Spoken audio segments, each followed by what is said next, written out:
Sur Netflix, la série Tapis a su trouver son public en quelques jours. Seul mais le parti pris de mélanger fiction et réalité a tendance à emmêler les téléspectateurs. On vous aide à démêler le vrai du faux.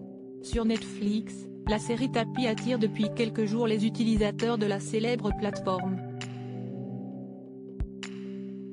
7 épisodes sur l'homme d'affaires, décédé le 3 octobre 2021, qui font grand bruit. Si l'on sait que le clan Tapis n'a pas apprécié le résultat, ni même l'idée de départ, ce qui ressort également de l'avis des fils de Bernard Tapis, si est que la série ne tient que peu compte de la réalité. Sur Sud Radio, Laurent Tapis avait ainsi affirmé « Nous avons découvert la série 48 heures avant sa sortie. Ce n'est pas un biopic et en même temps ce n'est pas une pure fiction. Car oui si est le parti pris des réalisateurs Tristan Seguela et Olivier Demangel. » Du coup, sur Twitter, comme dans de nombreuses discussions ces derniers jours, beaucoup se demandent où s'arrête la réalité et où démarre la fiction. Nos confrères du Parisien ont démêlé le vrai du faux. Chanson avec Michel Polnareff, joute verbale ou encore le rôle si important de Dominique, interprété par Joséphine Japy, à ses côtés, qu'un est-il vraiment du Bernard Tapis, Laurent Lafitte, à la sauce Netflix, vrai. Bernard Tapis dans un télécrochet aux côtés de Michel Polnareff? La séquence qui ouvre la série Tapis sur Netflix a de quoi dérouter. Que fait donc le magnat des affaires face au célèbre chanteur dans un concours? Eh bien si est vrai. Bernard, alors appelé Bernard Tapis, avec un i, comme justement rappelé par la série, rencontrera bien Polnareff, Michel Sardou et même Alice Donna alors qu'il tente de se faire une place en tant que chanteur, dans les années 1960. On lui doit notamment les titres Je ne crois plus les filles, Passeport pour le soleil, ou encore Vite un verre. Faux. En revanche, son émission appelée Succès dans la série, et baptisée Ambition dans la vraie vie, n'a pas vu son tournage perturbé par des manifestants. Dans cette émission, tournée à Bercy, aujourd'hui à Core Arena, le self-made man recevait effectivement bien des entrepreneurs, venus présenter leurs projets sur scène à un juré de personnalités du monde des affaires. Bernard Tapis l'a animé en public sur TF1 de 1986 à 1987. Et si des manifestations ont bien eu lieu après la liquidation de Wonder, elles n'ont pas eu lieu le même jour. Si est donc faux. Dominique Tapis était-elle le vrai cerveau? Les avis divergent. Vrai. Dans Tapis, on peut aussi découvrir un moment culte, l'affrontement de Bernard Tapis et Jean-Marie Le Pen, alors que le premier est devenu ministre sous Mitterrand. Eh bien, si est vrai. Il s'agit d'un des moments forts de la brève carrière politique de Bernard Tapis. En décembre 1989, le ministre de la Ville affronte la tête du FN lors d'un débat télévisé. D'ailleurs, on peut clairement voir des images de la fiction avec Laurent Lafitte montées sur des vraies images de Jean-Marie Le Pen lors de ce fameux débat. Vrai et faux.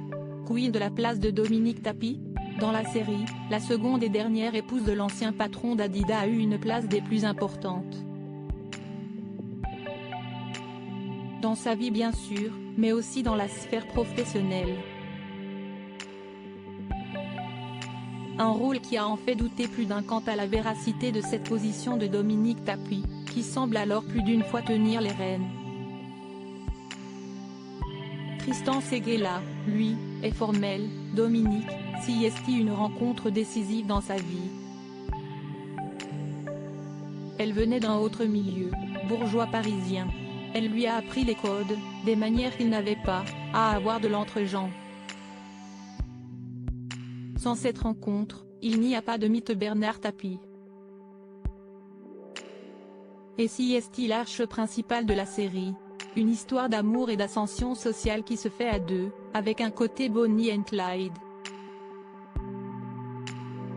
Pourtant, même si Bernard Tapie disait de sa femme qu'elle était le vrai dur de la famille, le clan affirme le contraire. Ma mère, c'était pas du tout ça dans la réalité. Dans la série, ils en font une femme d'affaires. Si est tout juste si elle n'est pas le cerveau, affirme Laurent Tapie. Si est dans l'époque, aujourd'hui toutes les femmes sont formidables et tous les hommes sont des cons. Je ne vais pas faire offense à ma mère. Si est une femme intelligente mais le cerveau du couple c'était mon père, c'était pas ma mère. Une scène marquante et vrai-faux. Les enfants Tapie parlons-en.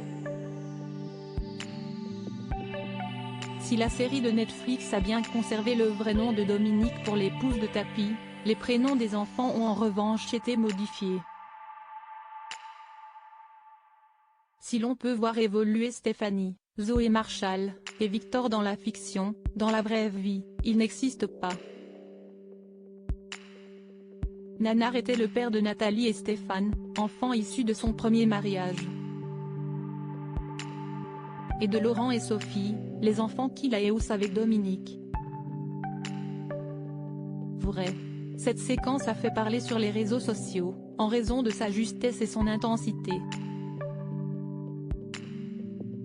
Il faut dire que si le clan Tapie critique le projet, le talent des acteurs, lui, n'a pas été remis en doute. Même les seconds rôles, tenus par Camille Chamou, Fabrice Lucchini, Hakim Djemili ou encore Antoine Reinhardt sont tous excellents. Et le tête-à-tête avec le procureur Éric de Montgolfier qui mettra en examen l'homme d'affaires a bel et bien existé. Si est une des scènes les plus marquantes de la série, une joute verbale de haute volée, et s'il n'existe pas d'archives, ce grand numéro d'acteurs qui dure près d'une demi-heure lui rend hautement grâce. Seules 2 phrases, rapportées par le juge lui-même, ont été incorporées, comme rapporté par Séguéla. Vous avez vécu par l'image, vous périrez par l'image, et, vous auriez pu être un météore, vous avez été une nébuleuse.